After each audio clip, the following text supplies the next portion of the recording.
Greetings, groovy people! This is the self-proclaimed Blue Dragon, and I welcome you either to the channel for the first time or back to the channel. Thank everyone who has subscribed thus far. I do appreciate that. I see that I got a couple more subscribers, so thank you, thank you, thank you. This week, I am doing something different. This is the May question and answer video, so I am going to be answering questions or talking about Dark Horse, but it's MER-MAY and I'm working on the wallpaper for my patrons.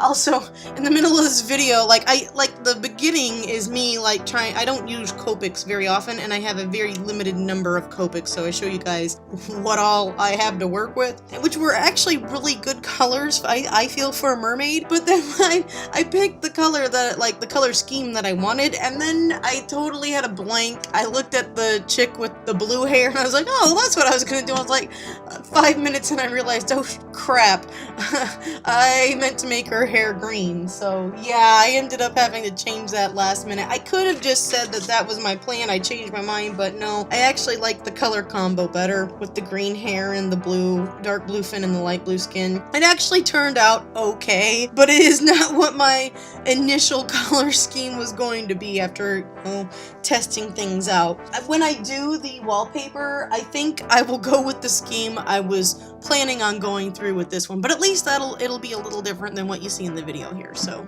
yeah. Okay, all the disclaimers out of the way, I am going to go ahead and answer some questions that I've had about what's going on in Dark Horse. I have a list of a couple questions. First question that I have written down: why don't the girls use their powers in the future to fight Keisuma? And what they mean by this is, there's a flashback sequence and you don't see them fighting Keisuma. I've touched upon this, I think, in another video, but I didn't go into detail. I'm still not going to go into detail because it's a big spoiler and it's what leads into the next series, which I think is, this one's Dark Horse. The second series is Seishin, if I ever get to it. Or Spirit. I don't think I made up that word. I don't know. I think maybe it is a real word. I don't know. I know Seishi is a real word in Japanese. I added an N on it, so it makes it a new word. I don't know. I may even change that. I haven't decided yet, but at any rate, if I talk too much about it, it will spoil the end of Dark Horse. So I'm not going to give a lot of details, but I will say that the girls chose to not use their powers, and Kana doesn't really get a chance to use her powers because, as we see even in the current version of that flashback to the future, flash forward to the future, Kana's kind of being influenced, the barrier around, where Keisuma has been contained, that's been loosened up by the war. And so she's still captured, but she has enough power that, and again, later on I'll go into why Kana was chosen by Keisuma to be possessed, but she's got that influence over her, and that's kind of why she hasn't been using her powers. The other thing with Kana is that she used a lot of magic just a couple years before, when she healed the whole world.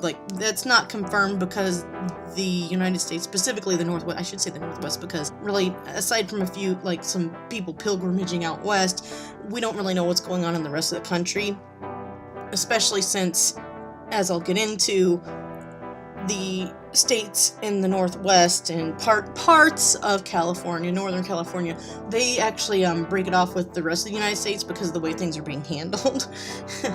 And it's a volatile time.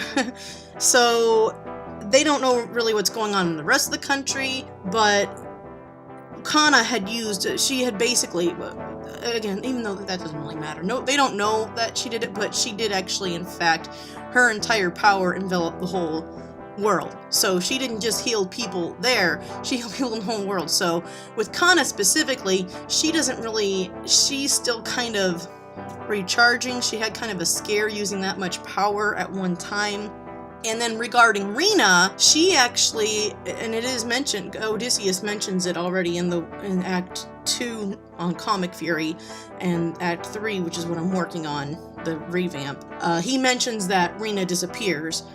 I don't want to spoil why she disappears, but you can at least know that they had just discovered Keisuma's temple up in Washington. So, without spoiling too much, there's a reason why Rena disappears. And I'll leave it at that. Okay, so I don't want to answer too much of that. I think I already answered enough. I think people will be able to. It's not like there's gonna be twists and turns. I'm pretty straightforward. What's with Odysseus?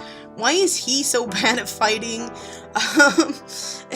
He actually, I mentioned in the last video that he's more of a scholar than he is a fighter. You can tell even in the Act 2 flash forward that I have, flashback, flash forward. You see him training. I'm gonna do a better job of having a training sequence, but he's still not that good of a fighter. I mean, you can have a montage of learning how to fight, but it takes years to get actual good skills, unless it's something that's, some people are innately talented like that. Some people can pick up on fighting or, being able to move and predict other people's moves fairly quickly. Odysseus is not one of these people. So, yeah, he's got this big effing glaive, but he doesn't really, as you can see in the revamp and even in the way I have the act right now where he's fighting the girls in the park, he's not very good at fighting. And part of that is because he's rusty, because he's had this curse on him. His power is limited by the curse, but he also is just not a very good fighter, and he's very out of practice, and he didn't have any practice to begin with. So, I mean, there's reasons why he's such a crappy fighter. He never was really all that great of a fighter. But that was a really good question. I don't know why. I guess he thought, that's why he goes back in the past to try to, he didn't want to, kill kids. So I thought, maybe if I can get back there to, when they're teenagers, they at least have a sporting chance and I won't have to feel as guilty about killing them. And he still couldn't kill them. So that's I think that's a little funny, but it's probably not. It's probably very sad. I had some questions about Renshaw's barrier in Act 5. The one that he initially puts up to surround the house and the area that they're fighting. If anyone has read Clamp's X series, where the angels are all fighting. I haven't finished it. No spoilers in the comments if somebody has finished that series. I don't know why I haven't finished it yet. I just haven't gotten to it. But whenever they had a battle, they would put up a big cube or some kind of barrier where nobody else, all the buildings and stuff are still there, but people can't see and people can't get hurt and blah blah blah. Well, it's a similar concept. It's a little different. The barrier is more illusionary.